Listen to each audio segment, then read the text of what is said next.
bio about him before he begins.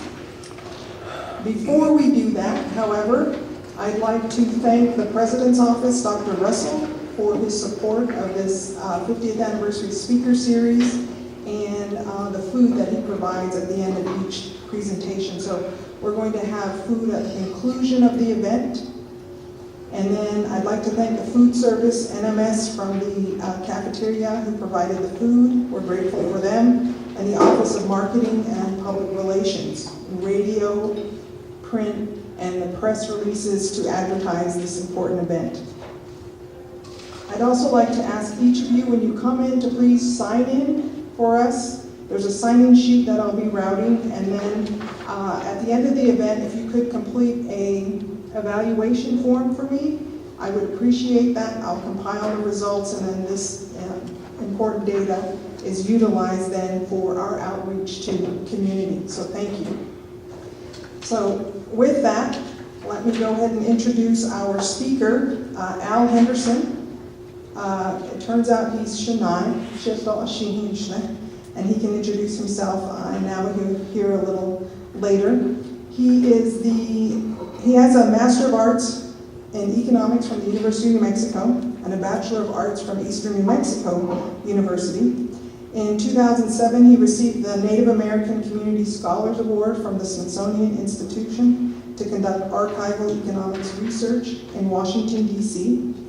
He has extensive experience in economics. He was a corporate officer of the Diné Chamber of Commerce. He's taught business and economic courses for us here at Diné College and the University of New Mexico Gallup. He's a former member of the Navajo Nation Council of Economic Advisors, and he'll talk shortly about the business he's created, he calls AHEC. And from 1997 to 2009, Al Henderson held the position of tribal liaison at Northern Arizona University, in which he worked with tribes, tribal organizations, and communities across Arizona and the Southwest. He's also served as the executive director of the Navajo Nation Economic Development Division in the 1980s, and it was under his management and leadership that he was responsible for the completion of numerous Navajo Nation shopping centers that we now have access to conduct shopping here locally and to boost the Navajo economy. So without further ado, I'd like to introduce to you Al Henderson. Yeah.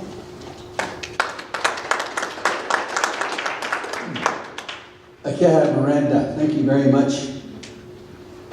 I wanted to also thank Gloria Price and also my good friend King Mike.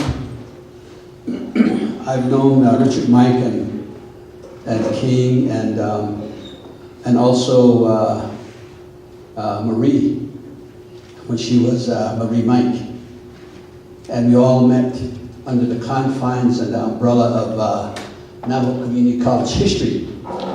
So these are the people that were responsible for me coming here last fall and encouraged me to do substitute teaching because apparently the professor of economics had gone down south to be closer to the family and probably better opportunities. And I fought King Mike. And by golly, he's a tough negotiator. I don't know what he's doing teaching. He should be out there raising institutions and creating jobs. And what I mean by that is that I will shortly cover it a little bit more, but my passion is now in establishing a private sector economy on the Navajo Nation. And when King called me, I made my passion known to him. And I said, I want to see your syllabus first, because I don't want the teaching assignment that you're asking me to step in and help your institution out to conflict with the urgent need that I see. And we'll momentarily get to that point in the slide presentation that I have ready for you. So I looked at the syllabus, and the course load was over 3 days. And I said, King, I cannot do this. I cannot do this. You have to find another economist to come to this university and take over. And then he says, we'll make you full-time. I said, I'm done teaching. I got a pretty good stead at it, and I want to go ahead and spend time on this project that I'm working on with small business and entrepreneurs. So I said, and then he asked me, he says, what will it take? I don't want to disappoint him because he's a good friend. And he asked me, he said, what would it take for you to come up to teach these 2 courses? Because we really need somebody to teach this course. So I said, well, I'm going to my mind says, I'm going to make it harder for you. If you can go ahead and tell the students to reschedule and put it all on one day, I may be able to make it fit into my schedule. Guess what he did? In the true Diné college spirit, he called me the next day. He called me the next day and he said, the students have all re-enrolled in both Econ 200 and 201 on Tuesday. I couldn't say no. I couldn't say no. He made it hard for me. So thank you, King, for reintroducing me to this higher institution that I know so well from afar and have been part of it from the start. So we want to talk about economics and the Navajo Nation. Economics is practically a foreign word, but it's not a foreign word that misses the point of many leaders who have gone the road of setting up footprints and legacies when they talk about economic development. When they talk about economic development, they spread it into the business and lock in on the business world. That is not the case. They're separate, distinct disciplines. And that's why I wanted to go ahead and spend time to separate some of the misunderstanding and miscues when people talk about the word economics, economic development, business, entrepreneurship. Within this confine, we have a number of opportunities. Opportunities on the Navajo Nation abounds. Let me just share with you my conversation I had with an attorney. Why is it that people always say trust is the biggest limitation towards development? And some people talk about getting off the trusteeship status. They want to go independent. And others want to go ahead and have a constitution, form of government. They think that that's one factor of production. The land is so confined and restricted that you can't hardly build a lasting and respectable economy. So the attorney says, Al, you need to think about this thing very carefully because you have the country of Japan that's practically landlocked, ocean all the way around. And so the best foods that they get is probably fresh food from the sea that nurtures their economy. And they don't have any natural resources to speak of besides that. But yet they have become the third, fourth largest economy in the world, mostly by importing a lot of the raw materials. And I happen to, in my private business, I happen to have been in the cardboard recycling business for a period of time. And I had a wonderful experience in getting on the early cycle of recycling. It's a very volatile market. The price of cardboard boxes goes up and down like a yo-yo. And in about 2 months, I lost my shirt. $40,000 investment. And my good nature just told me, you got to start thinking business. So I just went ahead and stepped away from it. And I know the reason why.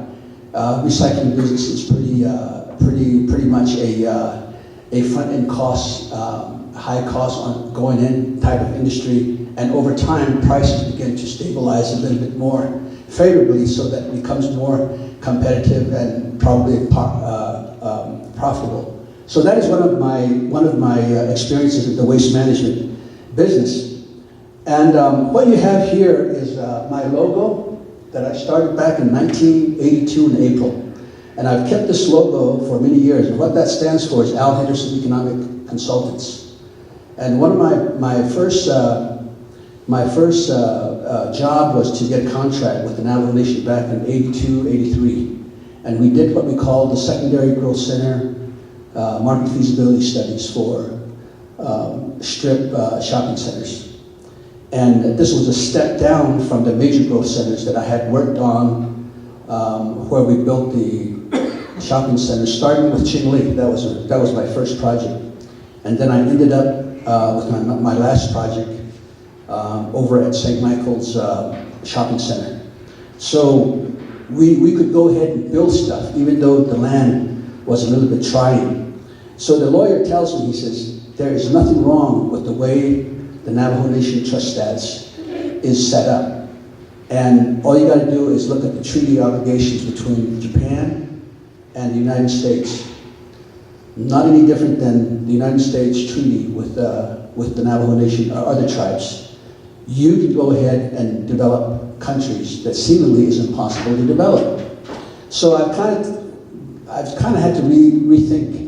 And one of the things I want to do is I want to take a look at the economies of Japan a little bit more carefully and see how they managed to go ahead and become a superpower country in the world economic field. The right logo is my passion. This is the Net Chamber of Commerce's logo, and we established it in 2013. So this year we're celebrating our fifth year of existence. A little bit about myself, my clan. Adonan Shiniye Yaha, Ashini Walia, without mention, how I found the Minihogan people. Born for the Minihogan people, I'm a member of the Saw clan. Ado Tachi Edashi Chedo, Kadisan Edashinan. So that's my primary relationship. And I grew up on the Navajo Reservation. I vote at Chapter, which is north of Gallup, New Mexico. And I left my home community in 1967, shortly after I graduated. I never went back. I live in Albuquerque, New Mexico. But I do go back to the Navajo Nation because a lot of my relatives and my family members still reside there. My educational background, I was very lucky. I had no mentor to point me in the direction of a career path. And I actually wanted to major in politics. And I started taking a lot of courses in liberal arts and also some other courses to take care of my first freshman and sophomore year. And as it turned out, at that time, at a small university, the academic community actually assigned you a professor to mentor from start to finish. So I had one person, Dr. Melbourne E. Bolin, University of Texas graduate, who was assigned to me. And up to that point, I never understood a word called economics, and he was the professor of economics. And I became his student worker later on. And so I got a chance to go ahead and have a classroom experience when he went off to, say, a conference. And I was teaching at, let's say, junior and sophomore, substitute teaching for him when he left. So I was teaching principles of economics to incoming freshmen in college. So I got more and more interested in it, and that's how I was exposed to the science of economics. And by the end of my sophomore year, he came back to me and he said, Al, it's time for you to declare your major. What is it that you want to go ahead and major in? Well, he didn't encourage me or anything. I said, well, I've taken some course and I kind of have a good feel for what you're teaching. So I think I'll go ahead and declare economics as my major. And that's how I got into the field. Later on, after I graduated, this was my first job over at Navajo Community College. Navajo Community College was an interesting place. Diverse people, strange people, some of them lefties. They're kind of interested in the alternative way of teaching students. And this persona of a tribally run, controlled college was very inspiring and interesting to them because they had been against the educational system the way it was being run at the time. So we had a very interesting group that converged on many farms. There I met a guy by the name of Philip Reno. Philip Reno is on the web, you can look him up. He was part of the Red Scare campaign during the Senator McCarthy era.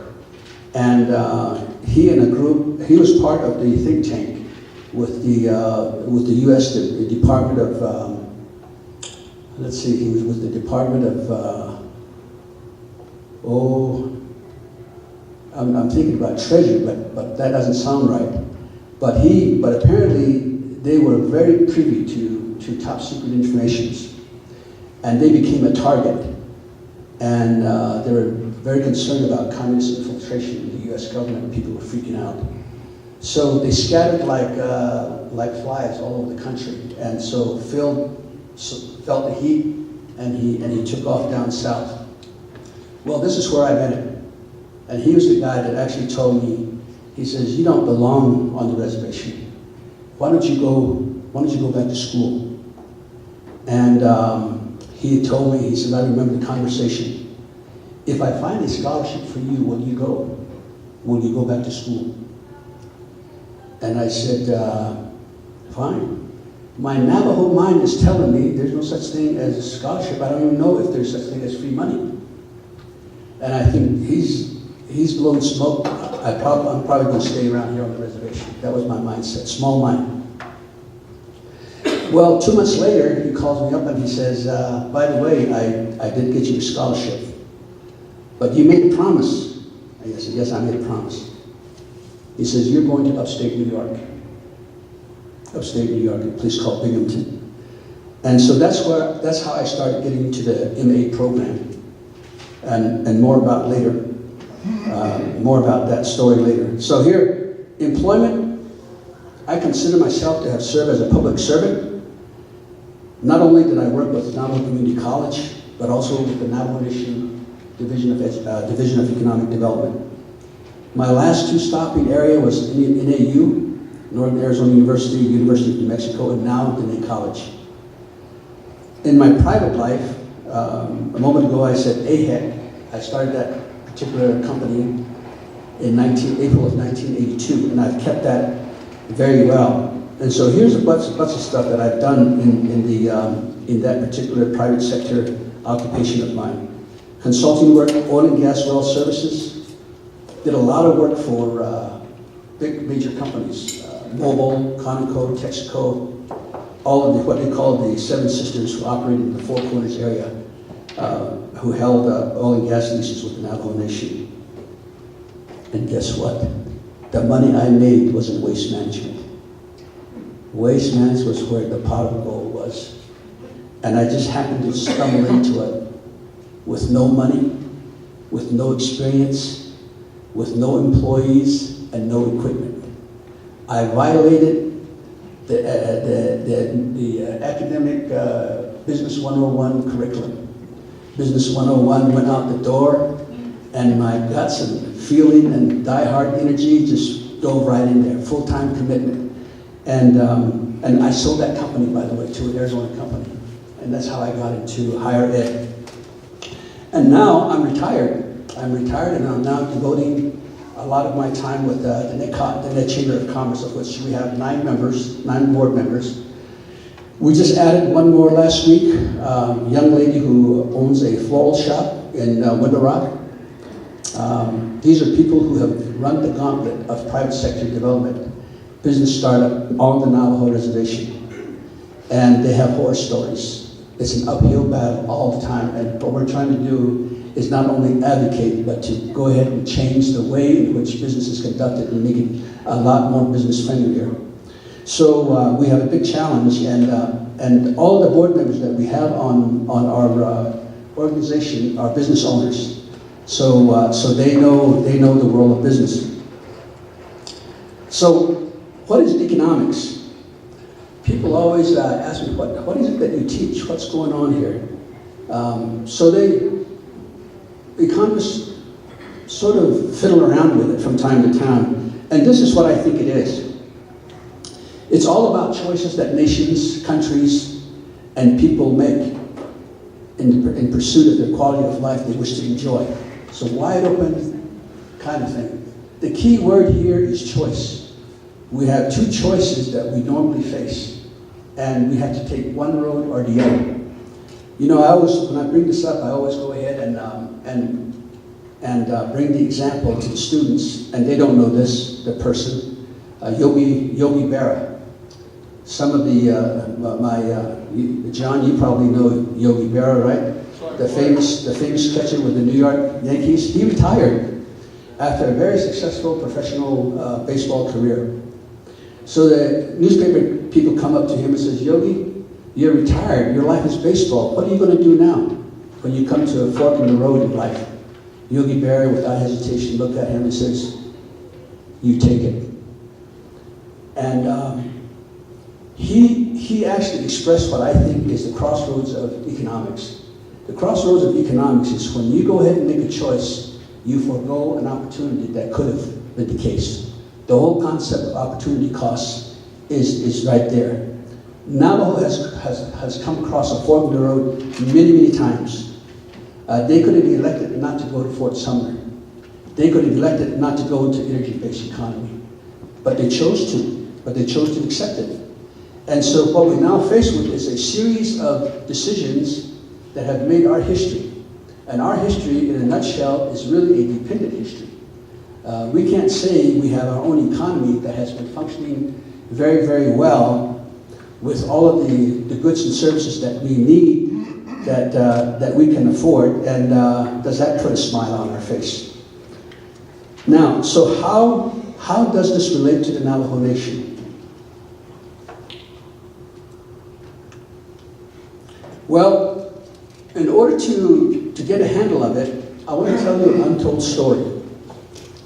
Not very many people know this. Maybe Jim, another friend of mine from Shiprock, he may know something about the untold story of the Navajo tax program. Those of you who are sitting here are a witness to an institution that supposedly is a tribal college, unbeknownst anywhere in the United States of such an institution, is the genesis of the Navajo tax program. Over the years, what I have seen is a lot of people taking credit for the Navajo tax program. That program was actually started by the Board of Regents that served in the early 1970s. In 1973 was when they actually gave a contract to a person who I learned my public finance economics from, a gentleman by the name of Dr. Jerry J. Boyle. And so here we have this tribal college work that is a buzz. People don't know what's going to come out of it. And what I'm doing is giving you an advance notice that what really came out of that early history was one major piece of work that eventually felt its way all the way up to the Supreme Court. So Diné College, Navajo Community College, has a Supreme Court presence in terms of the work that started back in 1973. What a moment ago that I told you about the early start of the Navajo Community College was the curiosity that it exhibited to a lot of people. And people didn't mind coming to a place called Mini Farms, Arizona, an unbeknownst place to many people, but we had to go ahead and have the students live in dormitories and shared facilities with mini farms boarding school. And I was part of it. This was actually my first job that I took on. And at that time, they had a program called the Careers Opportunity Program. Career Opportunity Program introduced me to a very interesting concept that I'm now going back to using to convince tribes that they need to go ahead and grow more native economists, and especially Navajo economists, which I'd like to see later on. That's my second passion. So what we have here is a situation where the COPS program that was actually funded by the states, we're trying to get certified teachers into, Navajo certified school teachers into the classroom, the BIA and the public schools. And what happened was we had to approach a principal and enter into an agreement to get some release time so they could start earning their certification to become teachers. Many of those students that I taught back then, I think they had about maybe a high 90-95% graduation rate of all the students that came in from the boarding schools who were teachers' aide that eventually got their teacher certification. The issue at that time was to have certified Navajo teachers teaching in the schools and having the students learn some Navajo history and Navajo culture and Navajo language. A long ways to go in my book still, because the curriculum in most of the contemporary educational setting still far from the goal that I think the university and some of the Board of Regents had set out. So the challenge is still there.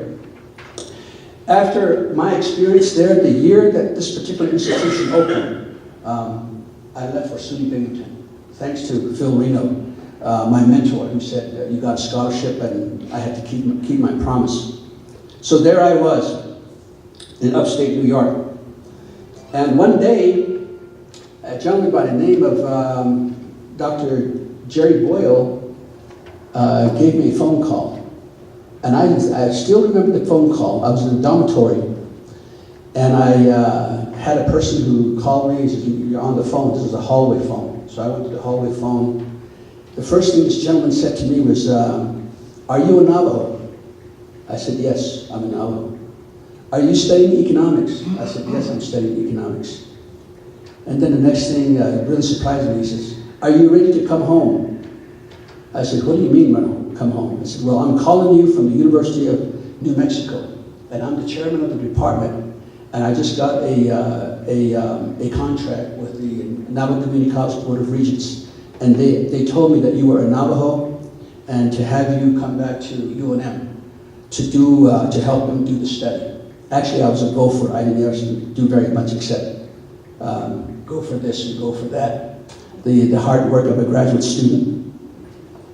So he is the person that actually put together a very small, maybe about 15 pages research paper, simply stated, and the title of that particular publication is Revenue Alternatives for the Navajo Nation.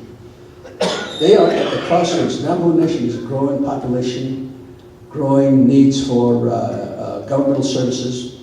And what had happened was that they needed some more money to try to go ahead and fuel the public's request for more funding for various programs.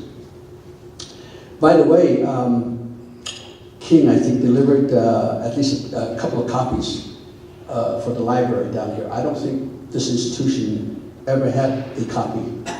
And that particular copy started the ball rolling, or the research work. It started the ball rolling for the Navajo Nation tax program. Interesting to know that back in that time, I think he became an honorary doctor, right? Dr. Guy Gorman was the chairman of the board of Navajo Community College. Tom Tsaile was the president. And over lunch, my friend Jim Tutt was showing me all the list of people who were actually top leaders. Carl Torricini was one of them more vocal, strong council delegates at the time. And George James, whom I've got to know, a lot of old memories and the times that I spent talking with them. So these were the people that actually set the stage to answer the challenge of where revenues should come from for the Navajo Nation. That particular publication said a number of things. First, Dr. Boyle said, Dr. Boyle, by the way, if you Google him, he used to advise the state of New Mexico Legislative Finance Committee. So he knew tax questions very well, and the state legislature valued his input and his advice on taxation and finance questions. And I was his graduate student at the time, so I watched and learned at ground zero. He also is a person who is responsible for the low-income tax credit that New Mexico now has still in practice on their tax forms. When you go and file your year-end taxes to the state of New Mexico.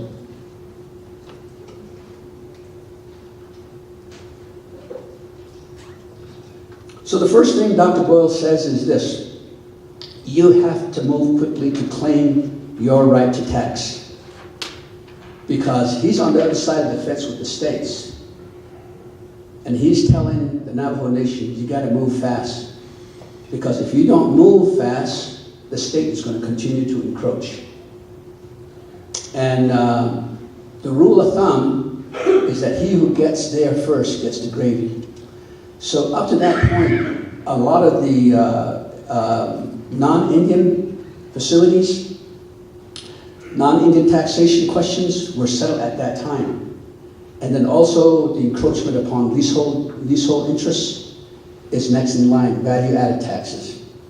And at that time, coal was beginning to show its presence. The Four Corners power plant, and then the San Juan across the river, and then it meandered on into Arizona.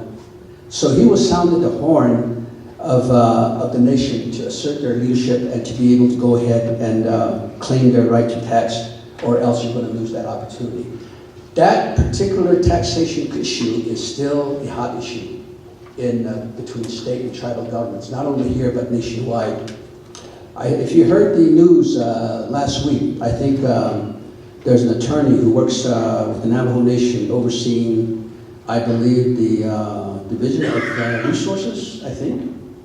The name that I heard over the radio was Vita Becker. She was advising the nation to beware of dual taxation, a very critical issue that hardly gets close examination. So when we get into dual taxation questions, the state is all ears. They don't want to go ahead and really settle. But there are rooms to go ahead and negotiate and have a happy median. And the reason, Dr. Boyle says, is that you perform essential governmental service.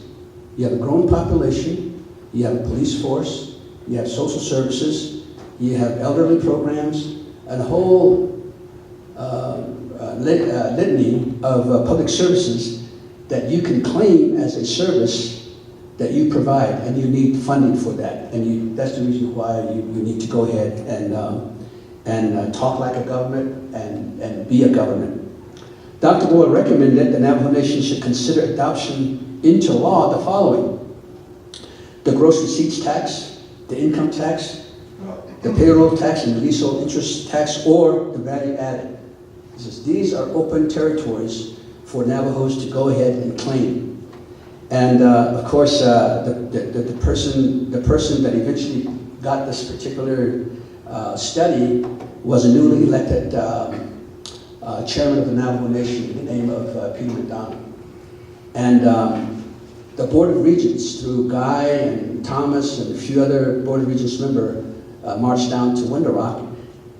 And this is exactly what this university is supposed to do, is to be the policymaker, the research arm of the Navajo Nation government, i.e. their think tank. So that whole concept of the think tank that was imparted at the time that I was over at Navajo Community College is what set the tone for stuff like this to happen. And I don't know whether there are any more major policy issues that have been promulgated into law with the Navajo Nation at this point. If there is, then you're still moving in the right direction. In the future, it needs to put its focus in that direction, is research, analyze, and make policy recommendations to the lawmaking body of the Navajo Nation. So Peter sees all of this and says, you know, this is good work. It is true that we don't have a tax program. The problem that we're faced with is that all of the leases where the taxes can be collected were prevented because we have those tax waiver clauses in the leases. And then the second thing is that we have a new leadership. And as I see down the list of a lot of different taxes, I see payroll tax. Peter turns to his to the regents and says, "You're telling me to go ahead and implement a payroll tax?" He says, "I don't think that's a good idea because you want me to go ahead and tax my people?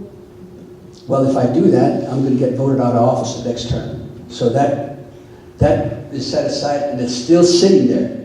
But Dr. Boyle says that that's a pretty good chunk of change that the Navajos could garner.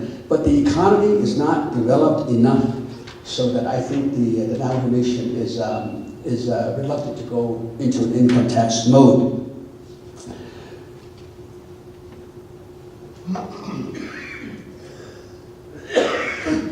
In 1978 is when the story really begins, because that's where the methodical, the analytical work, the tax forms, all of the essential instruments that's needed to carry out and administer a tax program was put together by a three-man tax commission. So in 1978, this commission passed what we call the possessor interest tax and business activity tax. This is like the value added or the leasehold interest tax modified, not to make it too scary, and also the business activity tax. And the legal beagles were involved in it. Very carefully crafted so that they knew that it was going to be challenged by the energy companies primarily. So the tax burden fell on the energy companies, and most of the high revenue producing leases at the time were oil and gas, uranium, and coal. And since then, coal is now banned, right, from mining until such and such happens. And we don't know when that's going to happen. Coal is on the downswing. And fossil fuel worldwide, fossil fuel source of energy has declined quite a bit, and Navajo is being impacted by it. Oil and gas is still alive. The prediction at the time was that oil and gas, on a primary technology basis, was set to have ended maybe about 30 years ago. With the secondary recovery method and the tertiary recovery methods, it has extended the life of the oil reserves on the Navajo Reservation. The fourth generation of technology, which is called fracking, is now underway. And I've talked to some oil and gas people before, and what they said to me was that it is a practice that was there a long time ago. It's nothing new. And companies have been doing that all along, and it's just now beginning to get some pushbacks from those that are concerned about environmental damages. What happened next is 24 companies responded with filing lawsuits, most of them in Arizona. And they were saying that the Navajo Nation is not entitled to pass a tax law and make it into law, because in order to do that, you need to go ahead and have the Secretary of Interior approval. And the Great White Father has not approved your taxes. So strike it out and dismiss the case. And the second thing is the violation of the mineral leases, which had tax waiver clause. Now, there's two concepts that are very interesting that the Navajo attorneys use as a weapon to push the Supreme Court in their favor. And that had to do with the declaration of unconscionable agreement. Different time, a different time frame. Now we have people who understand the mechanics of the economics of environment, minerals, etc. The second part is that the Secretary of Interior approval is all for naught because the Navajo Nation did not subscribe to become part of the IRA tribe, which means the Indian Reorganization Act tribe. The Navajo Nation voted it down. So that in effect says they don't have to do things with Secretary approval, and that they would go ahead and proceed with the right to promulgate into law taxation. From 1978, in the parameters of the enforcement of the law and the collection of the tax revenues, all the energy companies received notice, and every year they received notice. But early on, I'm pretty sure the energy companies got together and said, look, this is something new. We need to find a designated hitter to challenge the Navajo Nation's tax law. And Kerr-McGee agreed to go ahead and do that. They had a number of oil and gas leases, and they had a very big interest in uranium leases at the time. And the other 23, they just held back. They held back, and they watch and see, but they still performed on the leases. But they set aside some money, a portion of the money in an escrow.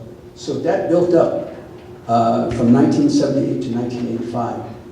In 1985, the Supreme Court ruled in favor of the Navajo Nation. So the whole legal wheel of justice, the first round, the Navajo Nation lost. The Navajo Nation appealed. The Ninth Circuit Court, the Navajo Nation argued successfully, and they went ahead and won that decision. Kerr-McGee went ahead and appealed it to the Supreme Court, and that's where it sat for, maybe 7 years. Now, what we have is a decision that was very important, and I hear it all the time. People saying the Navajo Nation under Peter McDonald, the Navajo Nation under Peter Czar, the Navajo Nation did all these wonderful things and cleared the way for an unquestionable right to tax by Indian tribes, but no one. Well, maybe a few, but no one has ever said, this whole history of the Navajo tax program actually is a history from the Navajo Community College. So, not only the regents, but also Dr. Boyle, I don't think was ever given a warm thank you. How can that be? How can that be? So if you go ahead and look into some of the history inside today, a lot of the administrators that have changed over time, I don't think understand that they have a legacy to be proud of. So that's what I wanted to tell you about. So that sets the stage for some of the economic questions that we have to deal with beyond taxation. So let's take a look at the Navajo Nation economic landscape through images and socio-economic indicators. These are the best we have.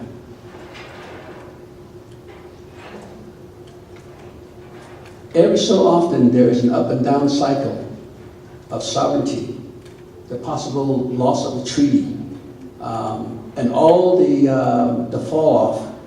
And this guy, you have to go, he's a political cartoonist. In his cartoons that appears in the Navajo Times, James Ahasteen captures the effervescence and the mood of the populace and the voters. And it tells a lot of story. So in this one, he's got this Navajo, traditional Navajo guy, sticking his fingers in a cracked wall or a cracked dam on land issues, the language issue, water rights, and tradition. Last week's Navajo Times had two young people, new generation, I call new generation. this is where our mind has to be focused. What are we going to do for those of us who had experience and the knowledge to impart to the younger generation? That's what we're all about in terms of education, educating the young. So the tradition, there was the front page, Boo Nightman on one side and Myron Lizer on the other side. And the headline says, "Business versus Tradition." You know, so I read that early this morning, finally, when I settled down and found that read very interesting. The next slide. This is always, again, an up and down. It crops up every 10 years that some leader in Washington or a group of congressmen are tired of giving what they call welfare money and free money to the Indian population of the country. It's happening again under Trump. And you know what Trump was saying about maybe a little over a year ago? I guess a bunch of Indian leaders from across the country came to the White House, to the Great White Father, to beg him to do this and not to do that, etc., pleading with him. And they were complaining about how rough and tough it is that all these rules and regulations are holding private sector development in abeyance. It's hard to go ahead and navigate through this maze of regulatory requirements. And they're saying, and we want to develop economies. We want to go ahead and bring industry in. We want to go ahead and put our money where it will grow and generate assets that we can appreciate. And I understand Trump said one word or two words, and he says he listened to all of them, all the same song, and he said, "Well, just do it." You know who just did it and paid the handsome price for it is some of my friends with the American Indian Movement. They were just doing it to try to go ahead and change the landscape of Indian reservation for the better. Now you have a person who's in the president saying, "Just do it. Nothing is holding you back," and these guys were surprised, and they didn't know what that meant. So that's where our leadership is. This termination issue still looms large in the halls of Congress. What is this? The interest in Navajo is worldwide, and many companies. This is an article that I captured, about maybe 3 years ago. Urban Outfitters is obsessed with Navajos. Navajo Express is obsessed with Navajos. Chinese jewelry makers, manufacturing knockoffs are obsessed with Navajos. So there's this real interest in Navajo creativity. And these are some of the reasons why in the fashion industry. Not only in automobiles, but even in all kinds of different designs that are being used. You can read more about it here on this little web link. But here's the latest news. The Navajo Nation filed a lawsuit in 2012 to go ahead and file trademark infringement against Urban Outfitters, and that was settled in 2016. The terms of a lot of these issues in the legal world are not for public consumption. So we don't know what it is, except that they made a deal. I predicted that the Navajos were going to win because the word Navajo is now out in the public, and anybody can kind of use it. And Navajo has never really claimed proprietary rights to any of the creativities that they have generated over time. Although within the last 30 years, I think there's about maybe 80 that they now hold patents, in copyright and trademark proprietary rights to. So this is very interesting. And the reason why I chose this is because, look at this. This particular company is worldwide. It's kind of like an eclectic type of fashion stores, retail stores out of Philadelphia, and they're into Canada, Republic of Ireland, Denmark, Sweden, Germany, Belgium, United Kingdom. So So the design that the Navajos made, and even the words, travels quite large and worldwide. And even the arts and crafts, and we're working with the chamber right now with a number of informal economy vendors, people that are just right below the radar of being legal. And these are people who do a lot of arts and crafts, and they primarily cater to travelers and visitors going to the reservation. And some of them are foreign visitors, mostly from the Orient, from France, and United Kingdom. Those are the majors, foreign visitors that come into Navajo country. The images now, let's take a look at some numbers and see what they say. I chose these little slides because we want to see how much income in terms of measurements. Here on the right-hand bar graph, you have Arizona, New Mexico, and Utah, states into which Navajo territories extend. And I wanted to highlight, let's see here, McKinley County and also Apache County. These are right there on the Arizona, New Mexico line reservation. The median household income for the average between 2009 to 2013 in Apache County, of which there is a predominantly Navajo population, 12,700. In McKinley County, 12,679. So they're almost equal. In the national publications, you will see that McKinley County is one of the top 4 or top 5 impoverished counties in the United States. We're working with a person from Austin, Texas, through the Diné Chamber of Commerce to try to go ahead and figure out a way to respond to the high poverty experiences in those particular counties. Not so much in Apache, but certainly a comparable status exists in those two counties. The other thing that you want to take a look at is the per capita income.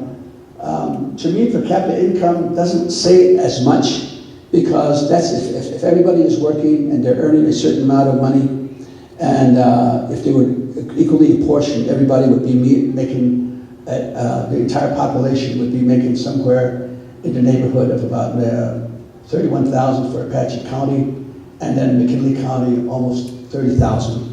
So they track one another, and these are averages. The same goes for higher education and high school graduates. High school graduates is okay, and I'm talking to educators right now, but I don't know whether you agree with me. But here in, let's see here, what was I looking at? McKinley County, their graduation rate of people 25 and over is right above maybe about 72, 73% total, of the total 25 and over age group. And then we have in Apache County over here, right comparable.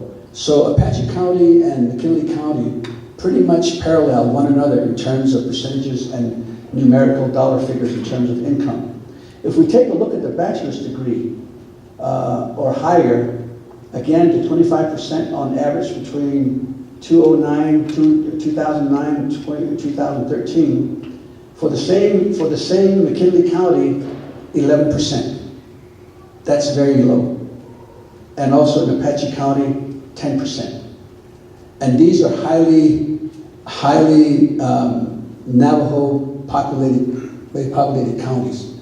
So we have a tremendous leadership responsibility, and as academia, to try to figure out why the graduation rates are a big challenge. But that's what we have to deal with. And we'll go ahead and talk a little later about why it's so important to pay attention to that. A few of the socioeconomic data from the 2010, I found it very interesting. Here's one definition of economic growth. If your population growth rate is greater than your GDP, or the nation's GDP, which is a measure that all the states of the Union and measure against, and even the United States GDP.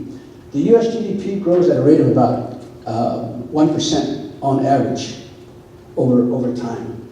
The population growth with the Navajo Nation is 2%.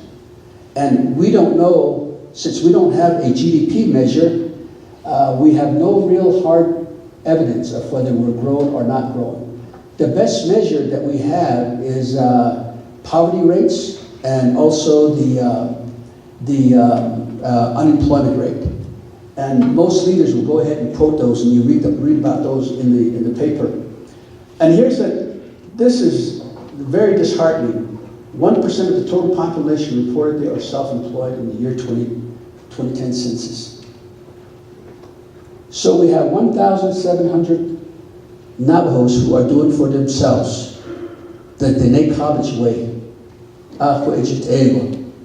They're practicing it. I wonder if all of them graduated from here. So they're putting your principles to work. So 1,700 are doing for themselves. But the Navajo Nation registers and certifies only somewhere in the neighborhood of about 300, a very low figure. And they have a handsome budget for it. They've got top-notch staff working to help 300 Navajos. And what's wrong with the 1,400 Navajos? Well, those are primarily the informal economy participants.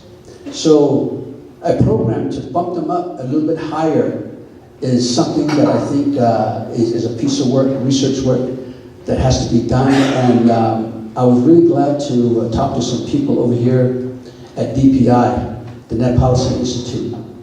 And they made my heart bounce and put a smile on my face when they told me that they're doing research on the informal economy. They just finished their second survey, but they're writing the results of it. I'm really anxious to get a hold of what they found out about it, because that's a minefield for potential new jobs to be created if we can figure those out. Now, I've talked to a lot of the craftspeople, artisans at that level. They don't want to go ahead and change the way they operate. The modus operandi that they have right now is okay. So there's got to be some incentive that has to move them up from the informal economy to an established economy basis. And so that's what we call a pent-up demand for possible jobs that can be created. You see a lot of these figures. 37% are under the age of 19, a very young population. 38 all up in the 40s, all across the board in poverty. So we're dealing with a measure that pretty much has, actually, if you go ahead and go back, I think back in the 1970s when this university or college started, the poverty rate was in the 60%. So it has come down quite a bit over the last, 50 years? So now we're dealing with 38 and 44, but that's still not acceptable. So we need to be a little bit more creative and become more genius about how we can go ahead and tackle this poverty. Joe Shirley, the new candidate for the presidential office, always refers to poverty as the monsters, trying to go ahead and compare it with the monster slayer stories, the Twin Warrior stories, where we were traditional storytelling tells us that we were inundated with a lot of these all kinds of funny-looking monsters, and in his vernacular, he's talking about disease, alcohol, all kinds of crimes that are happening. These are the poverty tools that we are now experiencing, and he's always tried to go ahead and say he wants to go ahead and pay attention to it. The Navajo Nation has really not officially declared war on poverty, nor have they declared war on high unemployment. These are the two measures that they commonly cite, but nothing of a particular program that I have found speaks to remediating in some way. And here's the college degree again, 7%. 7% of the degrees that are being earned with our Navajo students. This unemployment rate is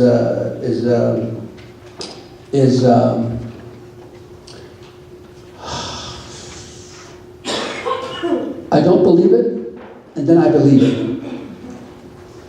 And I don't believe it because there's no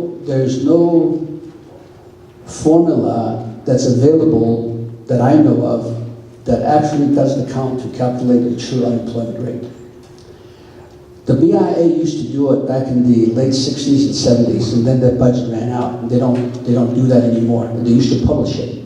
So now we rely on the 2010 census to tell us that. So people often say it's 30% or as high as 60%. So that's a wide swing, and the reliability factor is pretty suspect in that area. The best way I look at unemployment rate is I look at the counties, the 5 counties that the Navajo Nations cover. That's Apache, Coconino, Navajo, San Juan, and McKinley. There's 6, right? If we count San Juan in Utah. So you take the unemployment rate of those particular counties, and you can go ahead and estimate that it's around 20%. So that's the bottom slide. So that to me might be a little bit more accurate, only because the census numbers seem to calculate it at that level. So what I'm saying is that we as Navajo people, Navajo leaders, ought to be able to figure out a way to keep track of numbers. Numbers are major inputs into a decision-making process. And then, of course, the housing conditions. We still have quite a number that don't have the power requirements that they need. And then 64% electrical grid are not readily available to them. But now we have this renewable energy movement where solar companies are now setting up what we call off-grid energy source for some of the rural populations spread throughout Navajo. We often also hear by many economists say that the poor pay more. And to get an understanding of poverty, we have to go ahead and break this down and see what it means. In poor countries, such as rural counties, Indian Reservation, the average wage earner, that's all of us put together, has a high propensity to spend their hard-earned money on basic human needs. So if I get $500 within a week, that $500 will be spent probably on food, gas, the essential requirements. So there's no savings involved in it for potential investments.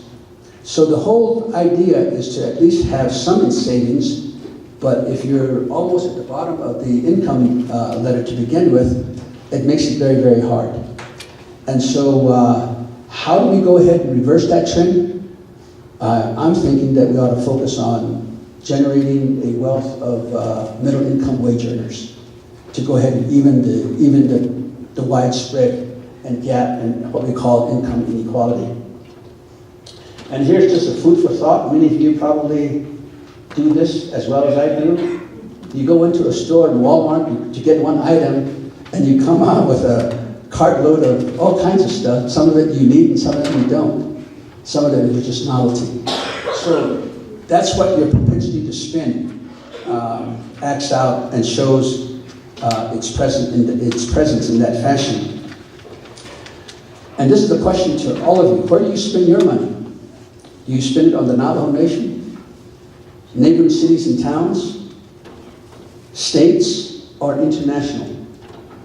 Probably on the internet, maybe some international, probably more the arts and craft community, although some informal economy participants don't like online sales. That's what the Diné Chamber of Commerce was trying to teach them how to do, and they shook their heads and said, no, we don't want to do that. And I'm asking, why do you not want to go ahead and sell directly? Just bypass the middleman.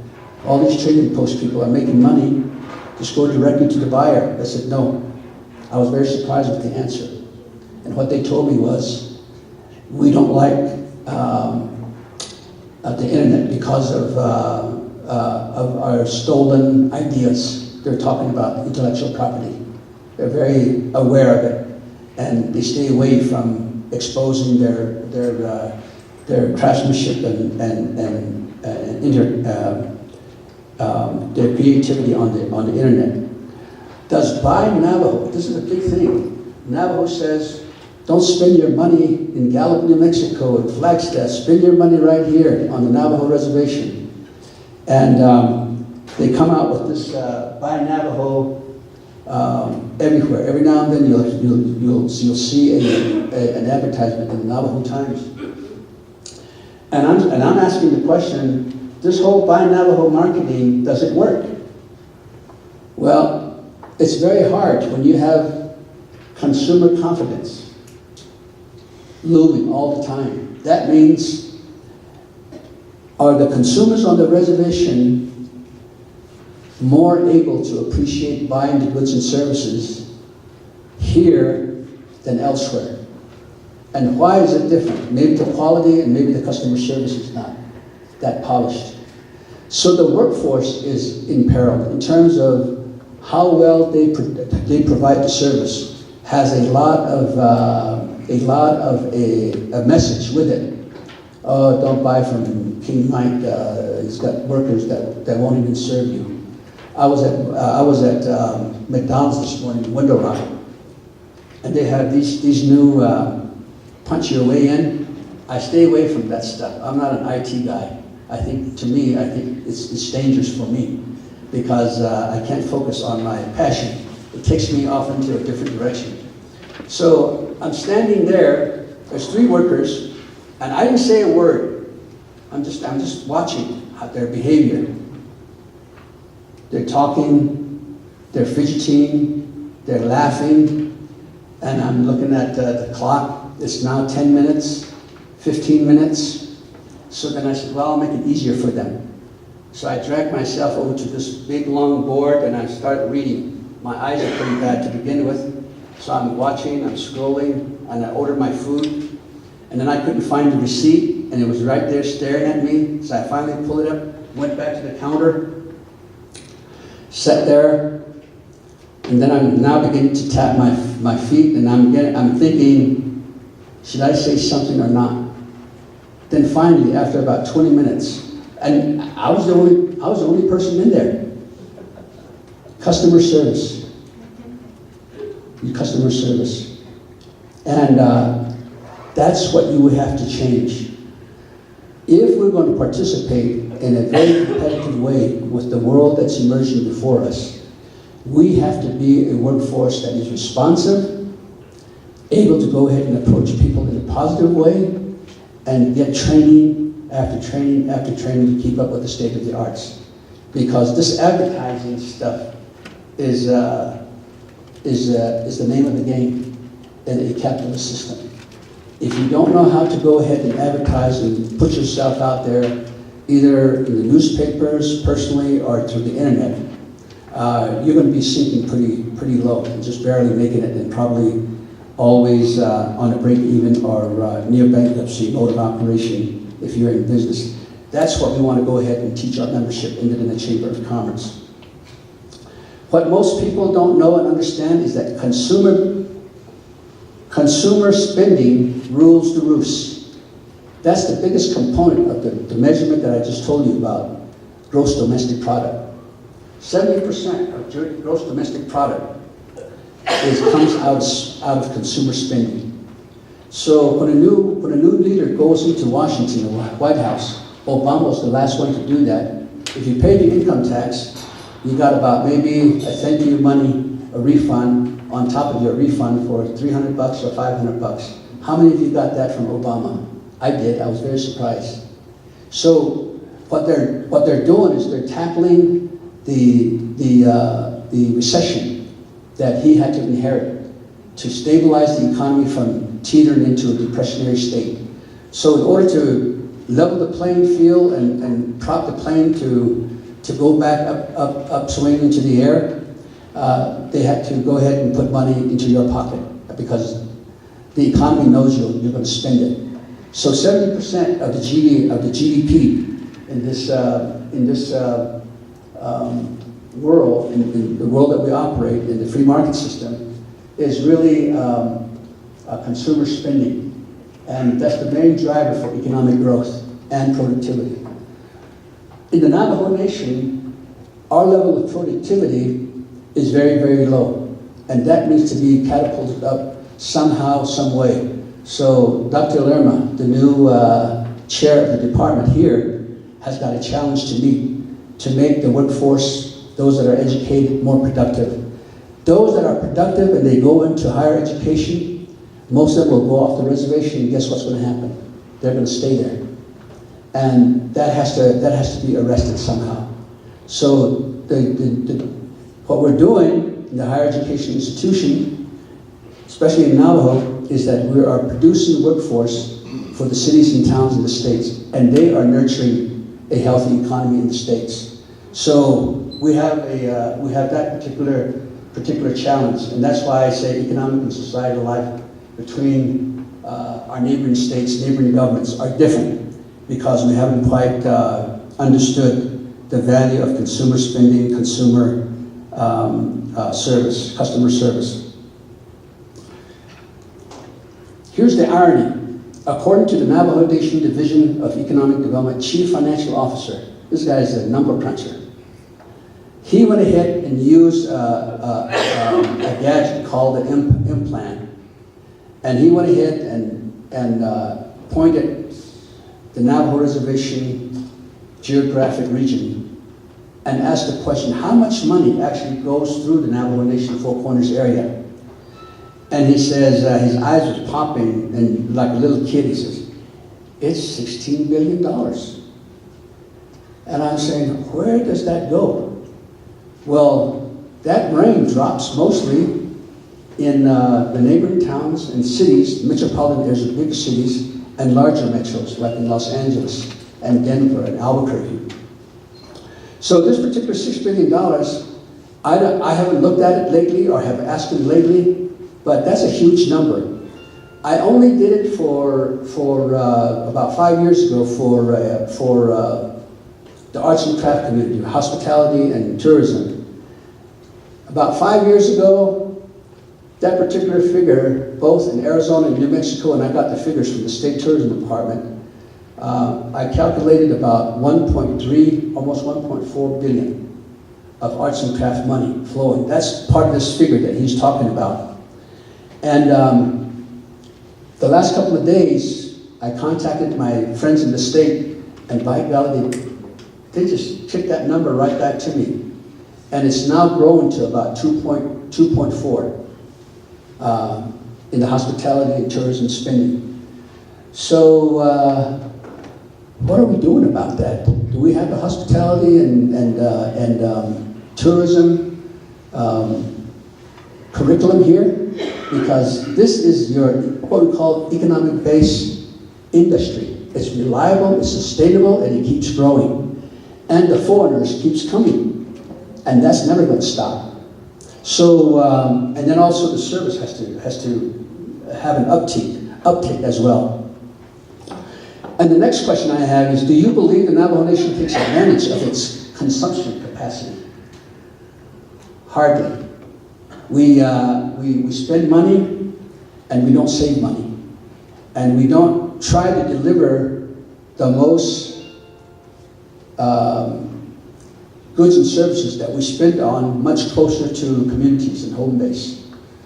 We talk about this in the Chamber of Commerce. What are we going to do? Some chapters have asked us to go ahead and look at commercial mixed-use retail stores. And we're going to be embarking on trying to do the financing for that particular type of program before too long. Right now, we've got two projects on the hook in that direction that has to do with Church Rock. You'll be hearing a little bit about it.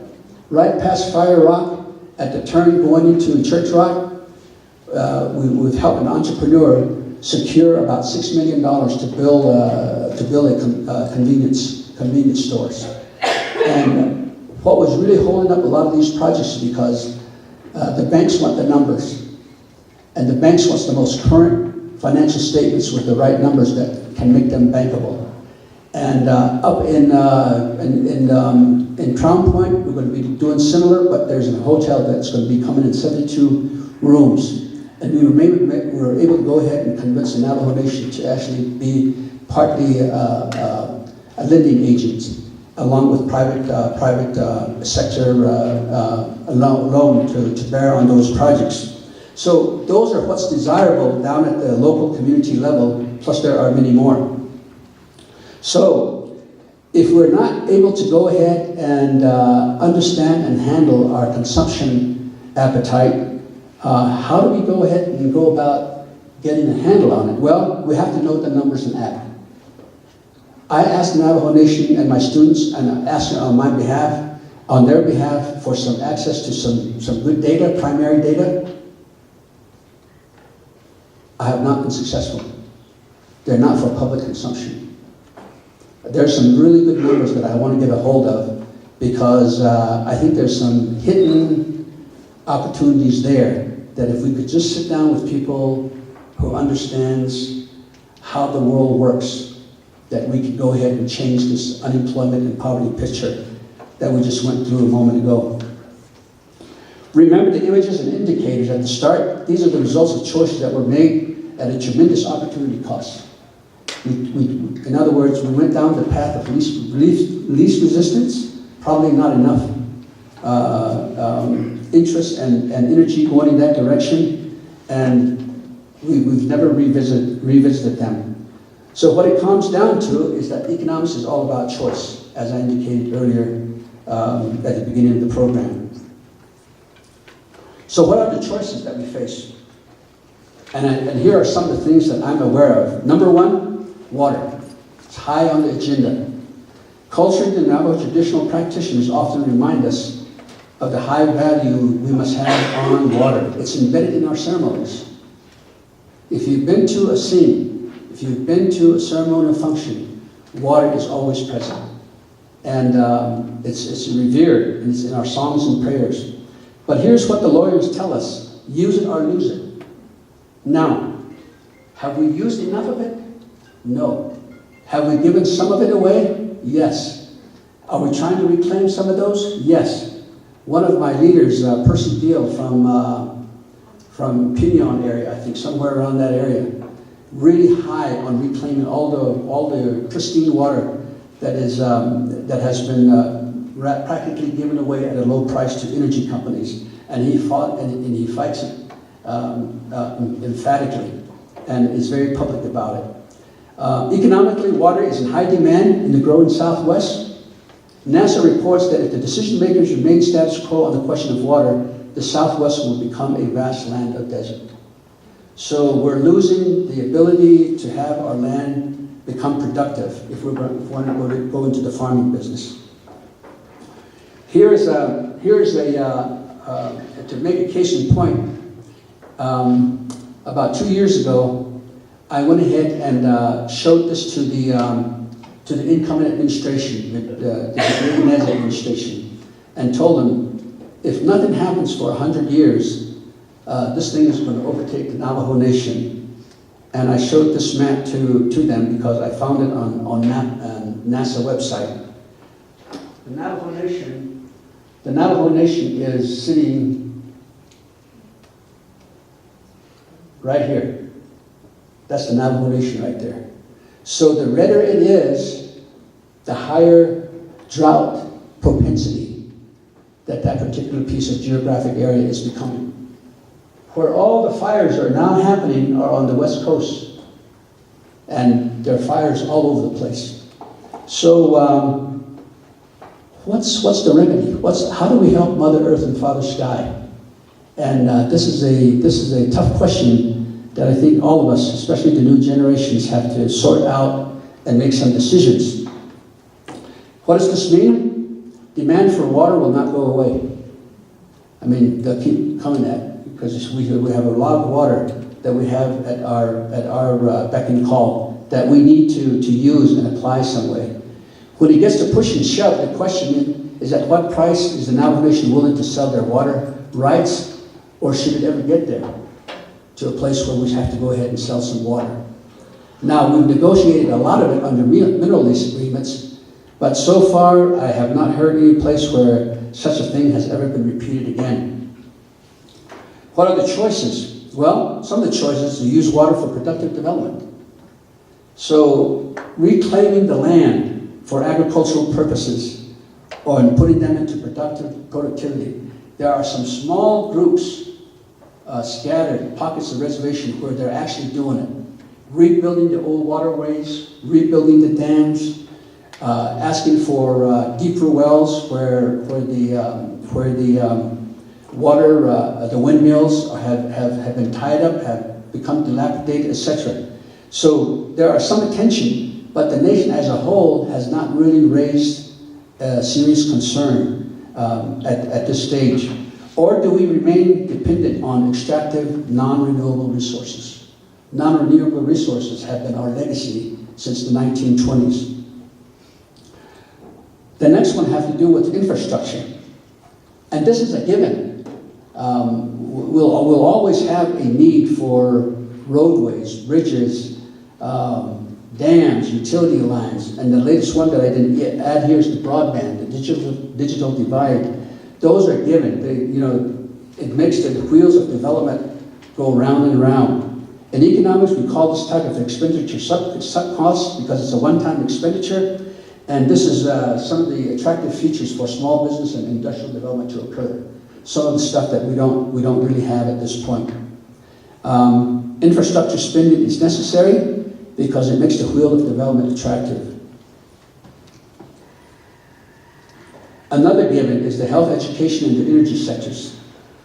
The health and education is tied to the federal government, providing these particular public services to our population through treaties, and the education and the health under the Snyder Act.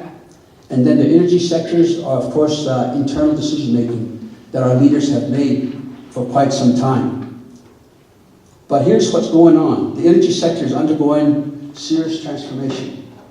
Thousands of jobs are set to be disappearing here pretty soon. How do you replace those? That's a big question that leaders haven't quite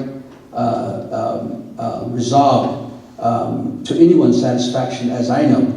What they want to do is go the easy way out, and that is to go ahead and keep the smokestacks puffing away and still relying on coal as a major. But sooner or later, that's going to have to give way to two things. Number one is climate change. Number two is the competitive natural gas source. So where do we go? Let's see here. Here's what I think. And I really believe this guy named Mark Lautman. He's on the web too. You can read more about him. Mark Lautman says we have to invest in our people. The future is investing in people. So if you go ahead and spend money on education, especially more in vocational tech education, you're way ahead of most communities who will eventually become winners. In the Mark Lautman, what he says is that highly respected economic developer, he's a highly respected economic developer, says in the future, communities who invest in their people and get them highly trained will see companies coming to them instead of the other way around. See, so we have to reverse it. They'll come if they know that there are a reliable workforce, people who can actually do the work with minimal interference from say, key managers. Some of the areas where job shortages or surge shortages of skilled workers exist, and here's just a litany of different professions. In my profession, economics, statisticians, the number crunchers, agronomists, the agriculture ecology area, educators, CPAs, engineers of every type, psychologists, financial specialists, the list goes on, and even physical sciences. Have you ever heard of Dr. Fred Young? Or Dr. Fred Begay? He changed his name from Dr. Fred Young to Dr. Fred Begay. I think he is the only Navajo who ever got a PhD in physics. And immediately, Los Angeles Laboratory snapped him up and built his career over there as a nuclear physicist. One day he says, we can solve the world's energy crisis real easy. Go hydro. This was about maybe 15 years ago. He said, go hydro, you mean water? Water-powered vehicles? He says, yes. It's going to be a machine, but usually technology works its way out from massive machines to a smaller downsize over time. But water is the key to it. But why aren't they?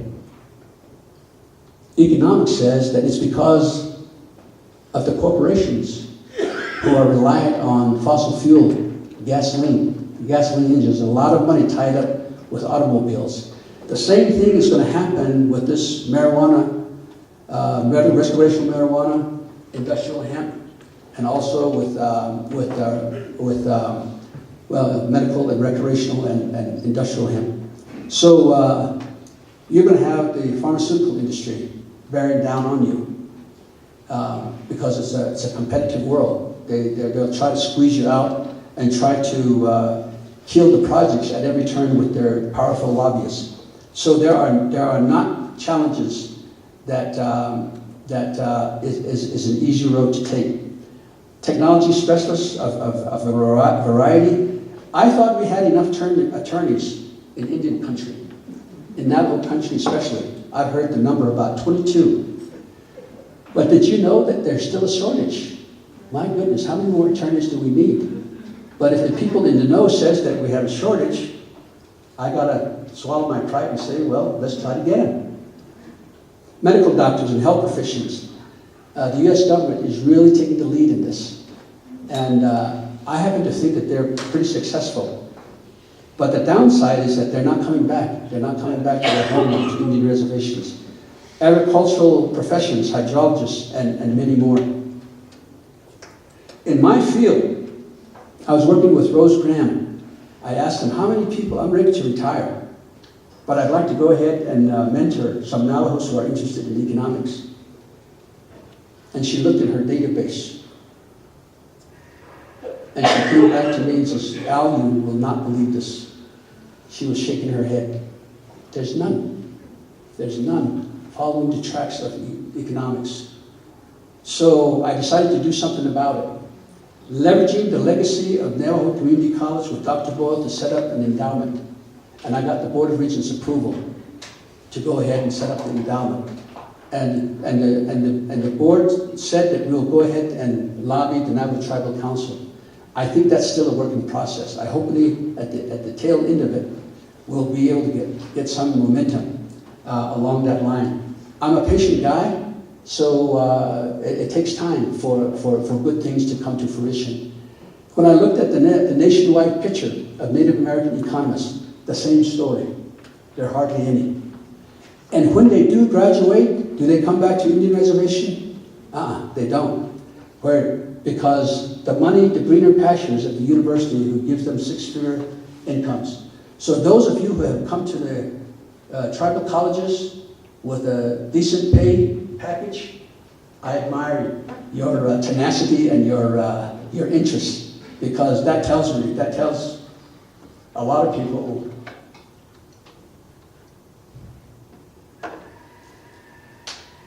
what shall I say? Where your heart is.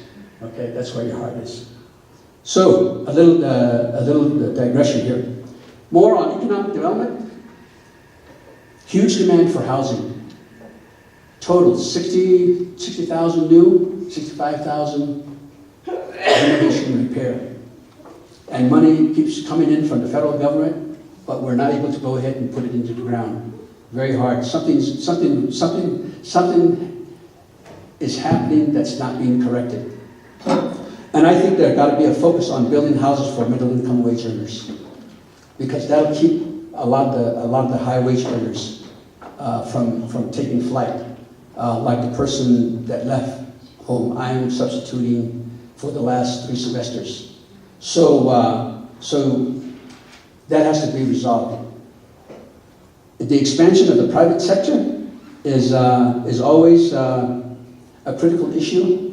1% of the total population doing for the South is not going to change the landscape at all. We need more go-up mentality in this arena. And we need to tell our leaders that this is an absolute must. A little more information on the tourism and hospitality I told you a little bit about. This was the figure that I came up with early in 2006, in that time frame. And then the current time frame for the spending in these 5 counties. In New Mexico, it's almost half a billion. And in Arizona, it's almost close to 2 billion. So the grand total of spending by travelers and visitors in this part of predominantly Navajo country is 2.3 billion of money that's floating. I would be very surprised if Navajo even gets 1% of the total, the informal economy. So we have to take advantage of these opportunities. And I tried to go ahead and convince that to the Navajo Nation division director at the time. And I said, look, can I have your budget figures, how much money you're spending on hospitality and tourism from New Mexico and Arizona overnight, just like they did to me 2 days ago. I asked for the information. These figures came in no problem.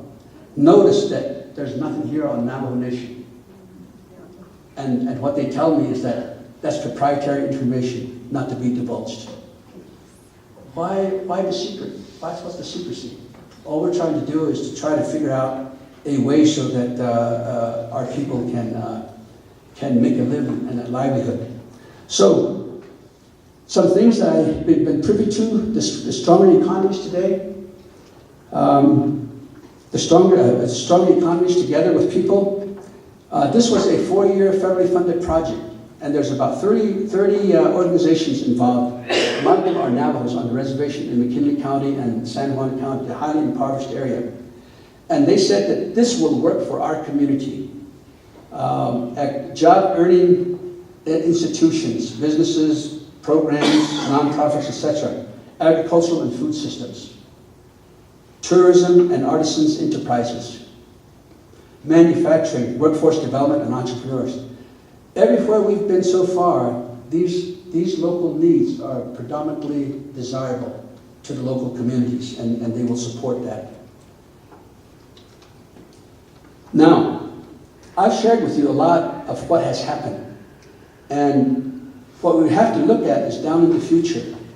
The future to me is exactly what you represent, what this institution represents. And I don't speak, I speak pretty good Navajo. Well, I should say I speak very good Navajo. But I don't write, and I have a tough time reading it. So I have to look around, and I took this right off of your Netatafi east entrance, west entrance. Do it yourself. This is what the traditional people tell their kids. This is what I was told. You have to do things yourself. Life isn't easy, it's tough. And then another one that says, that means as a group, as a tribe, we have to go ahead and embrace this concept of what we translate as a self-reliant economy, doing it for ourselves. That's where we have to go. And here's been our footprint. Even though we have the wherewithal and our teaching says that we can do for ourselves, this is what we've done so far. From the year 1920 to 2018, the Navajo nations have generated jobs and revenues from an energy-based economy, and that's going south. And the reason for it is climate change and mostly natural gas, because it's competitive. 2018 forward, we must make offsetting decisions. These are replacement or transformational, where jobs and revenues will emerge, and then also this is where politics makes it very difficult. It's a tug of war between the pros and the cons. Examples of what's happening nationwide. Renewable energy conversion is underway in many cities, towns, and states. Federal governments are going what we call LEED. Those of you who are in the construction area are pretty well familiar with it. The green stamp, the green buildings, as well as some of the goods and services are saying that we need energy, less energy consuming appliances, etc. And construction codes are being recoded to reflect that more and more. And LEED certified construction materials are a requirement in a lot of new housing construction that the federal government lets out. In agriculture, farming is moving toward production of organic food. You know, people are beginning to pay the price. It's expensive, but some people are interested in organic food, not laced with all kinds of chemical, and are very careful. And even in the ranching arena, some of our ranchers are having to go ahead and grow cattle that are graded almost on a daily basis to meet certain requirements so that they can participate in this organic food movement. Several states have moved or are moving into industrial hemp farming, recreation, and medical marijuana. I think in the Navajo Nation about last week, I think it was last week, council delegate Lee Jack introduced a legislation to move forward quickly with industrial hemp. Because nationwide, in many states, they're going pro-industrial hemp farming, even though it's on a trial and pilot, research and pilot project basis. They have not yet commercialized it. But to some degree, there's always some products that are on the market. So this is a whole new area of opportunity. Industrial hemp farming, as I understand it, does not require very much water. So it's kind of like part of the wheat family, so it can grow anywhere. And it has 2 or 3 cycles of harvesting, I think, is what they were saying. So some research and development might finally bring this to light in Navajo country, and Indian country has been trying to do that as well. But did you know, very interesting, other tribes that we talked to, and in the course of the work that we're doing within the chamber, in advocating for some of this movement toward change that we see, Indian tribe is waiting for Navajo to move. They say, if Navajo moves, we're going to follow. So, we need to move. In the high-tech industry, research and development are constant, where new products are constantly coming to the marketplaces. They're we're high-tech world. Yeah. I'm almost done. I'll go through it real quickly. Because this is the important part, because it talks to the future. And here are some opportunities and choice. People always say, so we're going to go ahead and walk away from energy-based economy, whether we like it or not. What is there to replace? Here's some remedy that I think is worth looking at. Land reclamation and revegetation, not only associated with power, plant decommissioning and mines, but also to stem desertification of the major drought that's there. So we need to put a lot of money into reclaiming. If reclaiming, you think, does not have job creation potential over a long period of time, check out the Church Rock reclamation mine over in Black Hat, between Window Rock and Yatahe. That is almost near completion of a strip mining operation that got shut down many years ago. And the reclamation project is just amazing. The American Indian movement, who were very anti-coal mining operation, went there and were very impressed back in the late 70s, I think it was. They said, look, my gosh, this is very impressive reclamation going on. But they're very careful to make sure that when they release it, the land back to the Navajo Nation, that is able to go ahead and maintain its upkeep. Heavy-duty trucks transport for contaminated waste. When the decommission happens, there's going to be a lot of transporting jobs in terms of trucking and transporting. The rebuilding of the waterways. This is the Roberta Nutt Lewis example that I was talking about. Dams, deep wells, windmills for domestic and animal use. There's a lot of homework that we have to do. Upscale farming and agricultural production for domestic consumption as well as self-surplus. The whole farm-to-table movement that USDA, the federal government, is really pro on. And it has yet to take hold. And then capture the $2 billion traveler visitor spending, because I really believe tourism and hospitality is one of the more important economic-based jobs, job-creating opportunities, and we have not fully taken advantage of. Activate the Navajo Tribal Code 2000 law that redefined the controlled substance law to pursue industrial hemp farming, and start with NAPI. NAPI is interested in doing that, and they're supposed to be going through a due diligence process, and maybe the JAC proposal of last week may move it at least 100 yards, or maybe finish the game. Construct commercial mixed-use facilities. This is what we're doing right now with some of the chapter projects, and primarily starting with some feasibility studies. Create mid to small-size manufacturing establishment focused on the utilization of what I think is water resources. Let's flood the Navajo Nation with water in the best way possible. We hardly ever use it, so we've got to be ingenious about it to see how we can do it, and mobilize the housing construction workforce to respond to the high demand, 60,000 plus, and then 65,000 in terms of rural areas. This will create jobs if you cut the challenges that are incumbent upon the source of funding. You can employ blue-collar workers in the construction trades for 100 years and not even satisfy the demand. On top of that, if you go into middle income homes, some real property expert could solve it. So what is my message? Do what you know best and go from there. Don't try to be like this cartoon where the horse comes up to the fence and is looking over the fence for a greener pasture on the other side. His grazing area is right here, right underneath his foot on his side of the fence. So that's why I call economic development thinking must begin with the inside-out approach instead of the outside-in. So we've been trying to go ahead and lure companies in to do our bidding, to put our people to work, and it hasn't happened.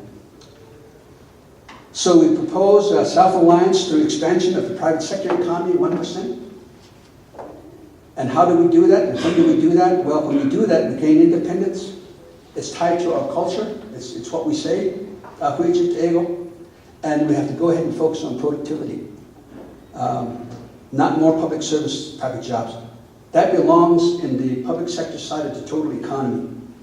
And then we have a work in progress with a lot of the small businesses where we advocate for 100% ownership of Navajo small business and investment in expansion of small business Navajo owned. This is what I told you about a while ago, the 1% and the investment in education. And hopefully, if we do our job right, we'll have a 50-50 proposition maybe 2 generations from now. That's a lofty goal of ours, where our total economy is made up of 50% public sector and 50% private. Right now, we're at 75% public and 25% private sector. Oh, we forgot something. We forgot to go ahead and tie the loose end that I left with early on the untold story. And here it is. So, and the people always say, so what? Why did you tell that story? Here's the so what answer. In 1973, Navajo Community College invested $8,000 when the Board of Regents hired Dr. Boyle from the University of New Mexico. That's the revenue alternative study that I told you about. That investment currently returned over $110 million annually, according to the Navajo Tax Commission in 2013. So that investment is a worthwhile investment. So the Board of Regents did the right thing. They're better economists than I am, so to speak. So they had a vision. Cumulatively, since 1985, over $2 billion have been collected as tax revenues, according to my conversation with Marty Ashley. And they lost some records, so I had to help them recalculate. And they're at about maybe 2.3 now. There's more. In 1986, 26 million of the escrow tax revenue. Remember I was telling you 23 companies had set up an escrow, and it grew. By the time the decision was made with the Kerr-McGee lawsuit in favor of the Navajo Nation, Peterson Zaw says there was $217 million that was in escrow. So if you go ahead and tell it to the people, what's going to happen? You're going to have the whole Navajo Nation conversion on the Navajo Nation. Shut up, shut up, shut up, shut up. Me too, me too, me too. So they didn't want that to happen, so they kept it quiet. And what they told me was, we set up a lot of trust funds. And I want to get my fingers on all of those trust funds and see how well they're doing. And I have a hypothesis that those investment funds are very conservative. I think the Navajo Nation investment policy is very conservative. Under the Trump skyrocketing stock market performance, right now, at least one part of the trust fund, which happens to be the permanent trust fund, is at about, I think, $3 billion. With the way the stock market has been growing the last, I don't know, 5 to 10 years maybe, we should be at about maybe 3 times that amount. So opportunity, that's the opportunity cost that we talked about early on. The investment currently turns over $110,000 annually. Cumulative tax collected since 1985 is $2 billion. So that's a lot of money that has been generated, and some of that has been invested. Like I said, 26 million of the 2017 that was in escrow was used to set up the permanent trust fund, which has grown to over $3 billion. The interest earned on the PTF alone in 2016 made in return $65 million into the tribal treasury. And this annual growth rate is really pegged to how well the stock market is performing. So, I hope you learned something. I was happy to present. Thank you very much, and I wish everybody a happy 50th year celebration.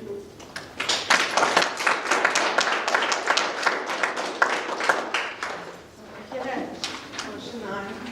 Now, are there any questions on this presentation?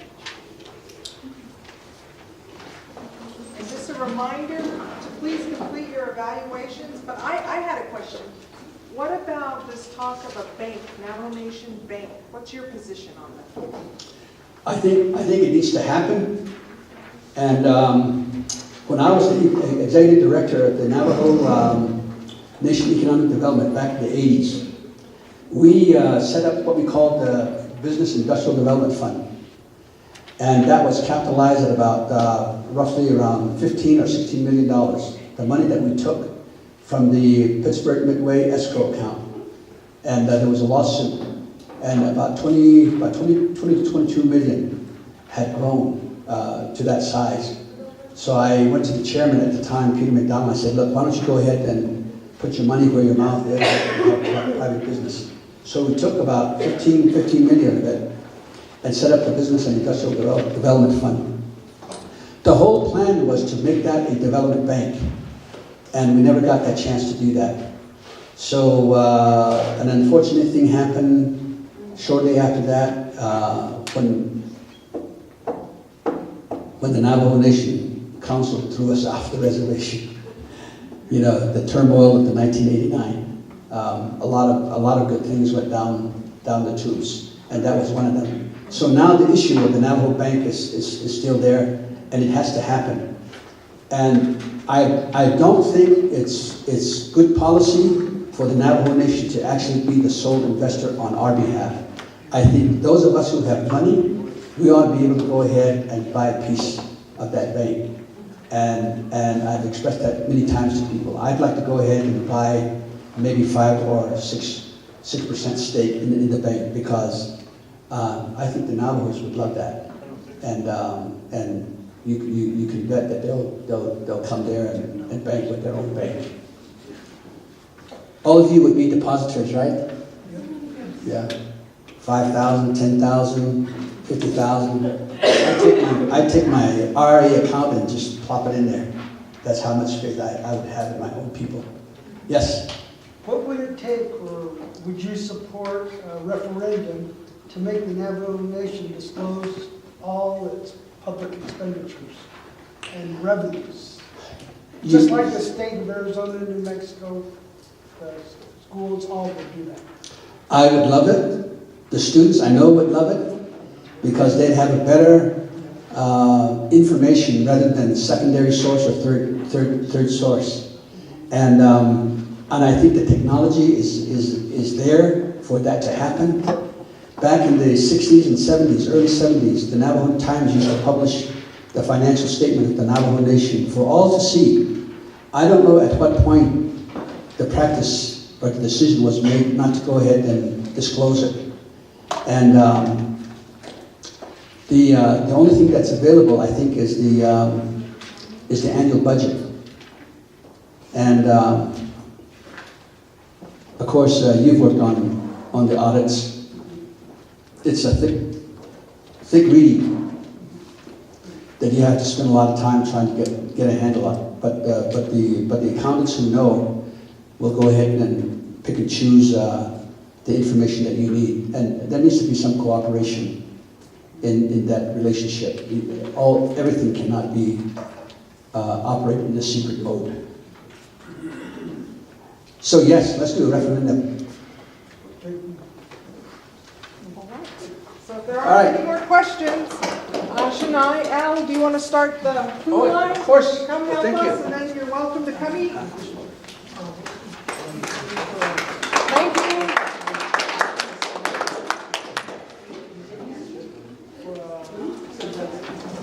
Oh, yeah. Okay, thank you.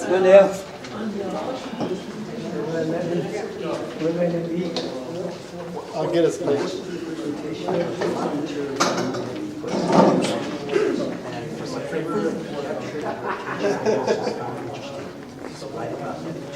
Hey, get away from me.